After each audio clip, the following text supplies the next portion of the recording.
The very first classification was the kingdom Monera. So now we are going to study about the kingdom Protista, the second kingdom of five kingdom classification, that is kingdom Protista. So in this, organisms consists of a single celled cells, that is in Protista the organisms are usually single celled with several flagella. Flagella are the filament like substances which are useful in movement of the organism. Okay, these flagella are useful in movement for the organism. Similar to the bacterium, it is also consists of a prokaryotic cell, and it also has a nucleus. That is, nucleus is also present in the prokaryotic cell. I'll repeat once again. It is a prokaryote such as bacterium. Actually, it's larger than the prokaryotic cell, and it also has a nucleus. Okay, therefore the organisms of this domain belong to the category called as eukarya. Okay, these organisms belong to the category called as eukarya, the domain that includes human beings. That is, eukarya is a domain which also includes human beings, but this particular eukaryote is one of the smallest and simplest organisms in the domain, which is called as protists. Okay, its scientific name is Giardia lamblia. I'll spell it Giardia, Giardia, Lamblia, Giardia lamblia. As a human parasite, it can also make us sick. That is, these protists are very harmful in nature and they can make us sick. Okay, and so in your slide you can see, in the very first slide you can see there is a diagram of Protista. In that diagram you can see the labeling, which include pellicle. Pellicle is nothing but the outer layer, okay, the innermost layer or the outermost layer of the protist. And nucleus, you can see the nucleus, chloroplast, flagellum, contractile vacuole, and a eye spot. That eye spot will be represented as the characteristic feature of the protists. Okay, so what are the main characteristic features, or you can say what is included in the kingdom Protista? Protists are the group of all eukaryotes that are not fungi, animals, or nor plants. As a result, it is very diverse group of organisms.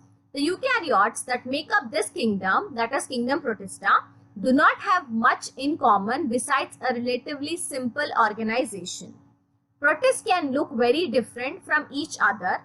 Some are tiny and unicellular like an amoeba, and some are large and multicellular like seaweed. Okay, some organisms are very small like amoeba, you know amoeba, right?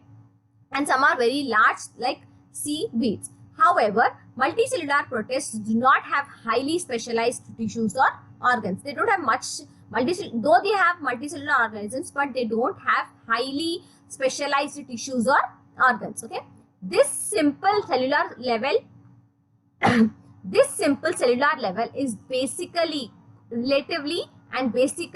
called as the main characteristic feature of the kingdom kingdom Protista. Okay, and one more important point is multicellular protists do not have, that's what I told you, multicellular protists do not have specialized tissues or organs. They are thought to be between 60,000 to 200,000 protist species and may have yet to be identified. Okay, and the simple cellular level organization distinguish between protists from other eukaryotes such as fungi, animals, and plants. Protists live in almost any environment that contain liquid water. Many protists such as algae are photosynthetic and are vital primary producers in ecosystem. That is, they are the primary producers of human beings and other protists are responsible for a range of serious human diseases such as malaria and sleeping sickness. Some protists are useful to human beings as they are the producers in the ecosystem, and some also cause the diseases such as Plasmodium vivax or Plasmodium falciparum. These are the organisms which are responsible for causing malaria and some other sleeping sickness. Some are bacteria, some protists are very harmful to the human mankind. The term protist was first used by Ernest Haeckel in 1866. Protists were traditionally placed into one of the several groups based on similarities to a plant, animal, or a fungus. The animal like protozoa, the plant like protophyta, that is mostly look like algae, and the fungus like called as slime moths and water moths. These traditional subdivisions, which were largely based on non-scientific characteristics, have been replaced by classification based on phylogenetics. Phylogenetics is nothing but evolutionary relatedness among organisms. However, the older terms are still used as informal names to describe the general characteristic features of various protists. So all these protists are being classified depending upon their look-alike nature. That is, some organisms looks like plants, some are looking like animals, some looks like fungus. So based on these characteristic features, organisms have been divided. Okay. So in the very first slide, you can see in the kingdom Protista, organisms usually of single celled are included, and some are autotrophic and heterotrophic. That is, some can prepare their own food and some organisms depend upon other organisms for their food purpose.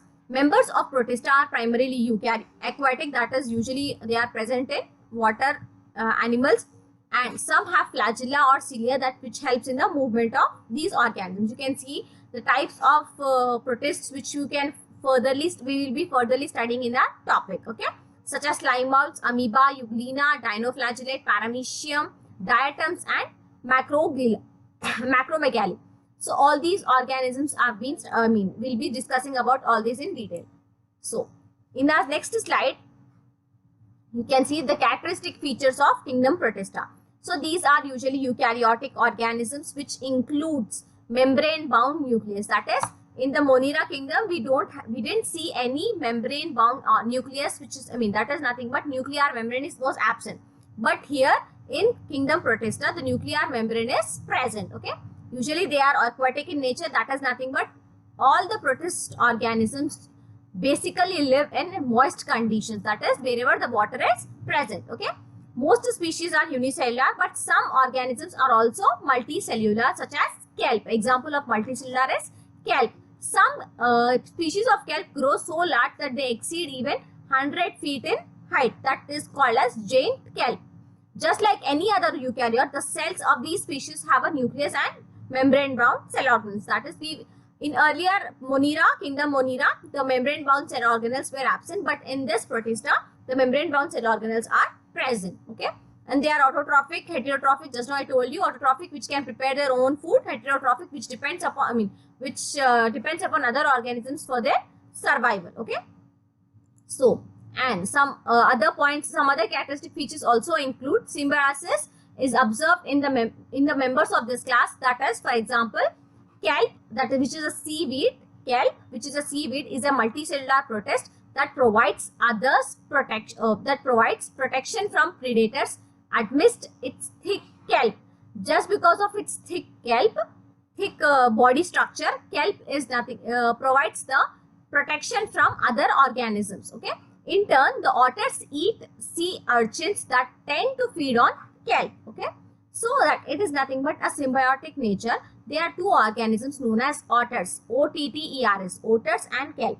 A kelp, what it does, it helps, it provides protection to the otters. In return, the otters will eat up all the invaders, or the enemies of kelp, which does not allow the kelp to grow in the water. Okay. Parasitism is also observed in protists. Species such as Trypanosoma protozoa can cause sleeping sickness in human beings. Some organisms called as Trypanosoma, which is nothing but a protozoa, causes a sleeping sickness in human beings. Protists exhibit locomotion through cilia and flagella.